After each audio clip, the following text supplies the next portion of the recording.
What's up, guys? Welcome to Cyber Camp. We are so excited that you decided to join us for these next 3 nights. Tonight, what you're going to find is you're going to do an activity with Alyssa, you're going to do a craft with Hannah and Dakota, and then Sam is going to lead you through a Bible lesson on Elijah in the wilderness. It's going to be super awesome, super fun. Parents, I want to make you aware of the fact that in your craft kit, you'll find the craft for tonight. Make sure that you have that with you. The other thing is, as you're kind of working through the activity in the craft, remember that at any point you can pause this video and resume it later. That's the reason why we're doing it this way. So if you want to work on the craft at any point, you need to pause the video at any time, please feel free to do that. We're super excited again that you guys are joining us, and we hope that you have a great night. I'll see you guys at the end of the video.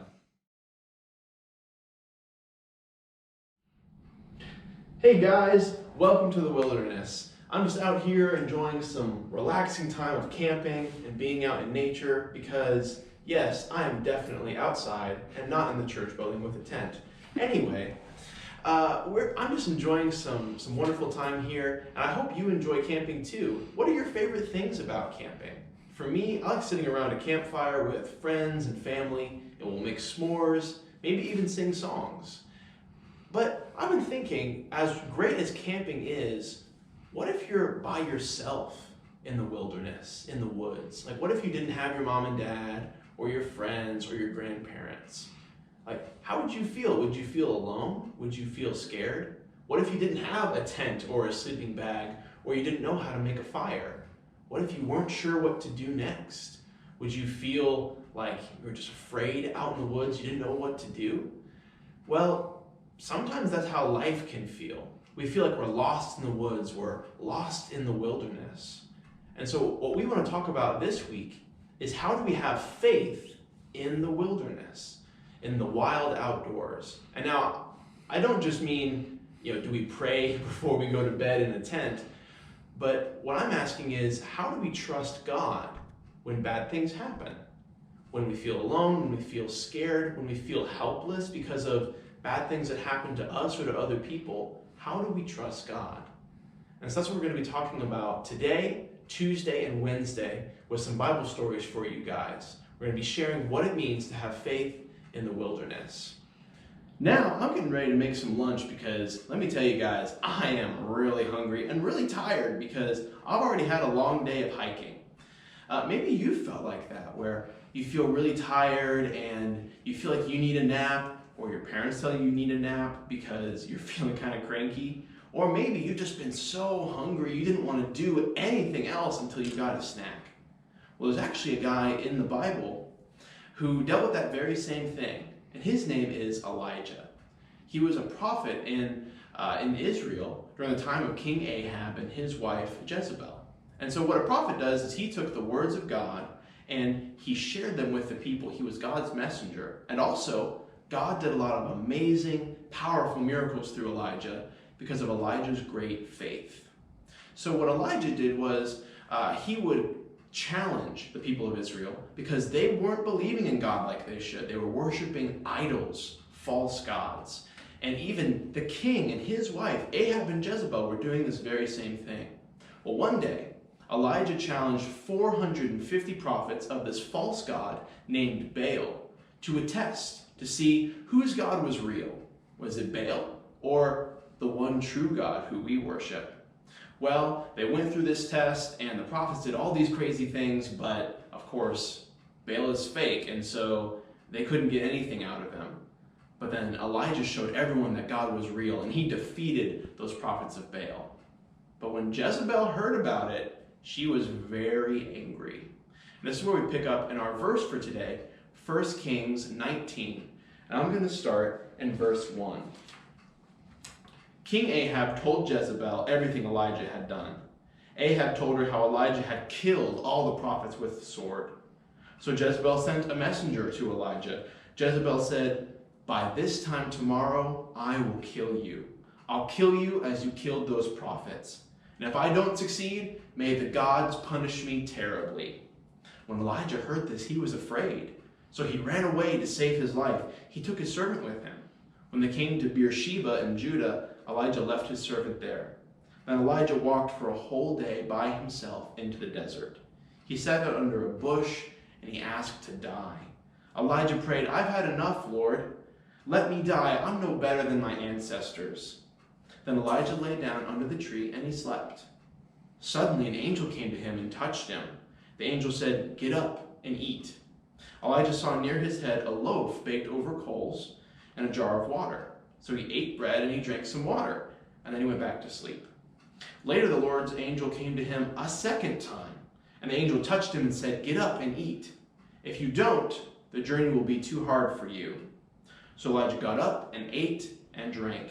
The food made him strong enough to walk for 40 days and nights. He walked to Mount Sinai, the mountain of God. So you see, in this story, Jezebel threatened Elijah. She was going to kill him and do terrible things to him. And so he was scared. He was afraid. He ran into the wilderness to hide because he was so afraid. And he was walking and he was traveling, and he got so, he had so much despair, and he got so hopeless that he prayed, "God, I'm giving up.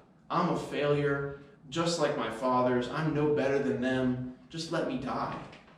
Maybe you've never felt like you had to give up that much, but maybe you've gone through something where you've failed before. Maybe you failed a test, or you messed up at home, or you hurt somebody. Maybe you did something that wasn't right, and you felt like you wanted to give up. For me, when I'm in trouble, or when I mess up, I don't want to try again, because I'm so scared I'm going to do the same bad thing over again. I'm just going to be a failure. And that's how Elijah felt.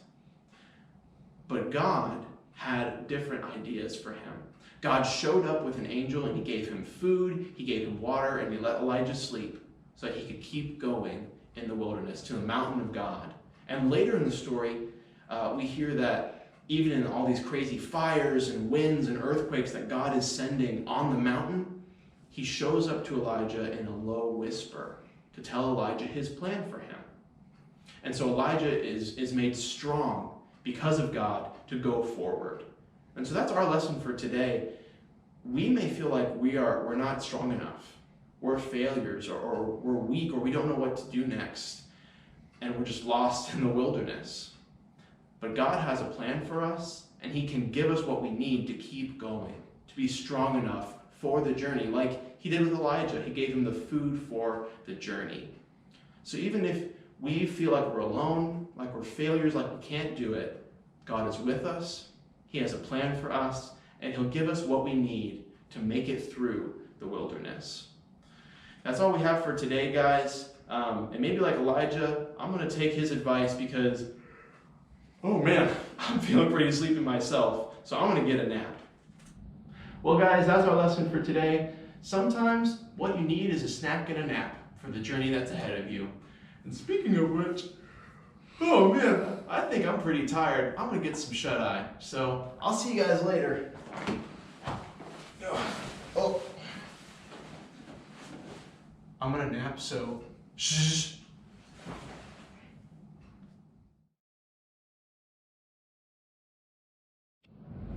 Hey guys, welcome to your first day of cyber camp. Today we have for you a magnet that you can basically color however you want. And it also comes with a verse, and the verse says, "After the earthquake came a fire, but the Lord was not in the fire. And after the fire was a gentle whisper." 1 Kings 19, 1-18. So Cody's gonna show you. He's just coloring in. And you can do this however you want. Be creative. And if you also have your own markers, you can use those as well. We also have chalk and eraser in the bucket for you. And basically what you can do, you can write whatever you want on it. You can write your name, a picture, or whatever. That's all we have for you guys today. Hope you have a great rest of your night, and see you tomorrow. Bye. What's up, everybody? Welcome to Cyber Camp, our virtual VBS. I hope you're having a fantastic day. I certainly am, because I get to share this really fun game with you guys. So as you can see here, I have a tower of plastic cups, and now I have a stack of plastic cups. So this is a super fun game that I used to play in elementary school for gym class. It's extremely fun, and it's also very simple. So all you need is a stack of your 15 plastic cups and then either your phone or something else to time with, or you can just count to 60, that works too. So this is a pretty simple game, so we're going to do it with a 1-minute timer or 60 seconds, so you can count to 60 as well. And all you're going to be doing is you're just going to be stacking the cups like I did in the beginning, obviously not this. You're going to do it 1 cup at a time. You could do it with both hands, you could do it with 1 hand. However you want to challenge yourself is fine. And you're going to be just stacking the cups and trying to do it in 1 minute. If you do end up completing it in 1 minute, then you can bring it down to 30 seconds or 20 seconds. Just try to challenge yourself, or you can compete with other people and see how fast you can do it. So you have to stack the tower like this, and then put it all back in 1 stack in under a minute, and you will have succeeded at the game. You could even make it more fun by decorating the cups a bit. I just haven't had time to do that, but I would really like to. The ones we used to play with in elementary school were like bright pink or bright blue, and they're really pretty. So you could just put your own artistic touch on this, make them colorful, make them more fun to play with. And that's pretty much it. So you just can make this however you want to do it. You can compete with other people or just continue trying to get better and do it faster. The more you practice, the better you get. Unless you knock all the cups over, because I've done that multiple times today. But I hope that this is a fun game and that you enjoy.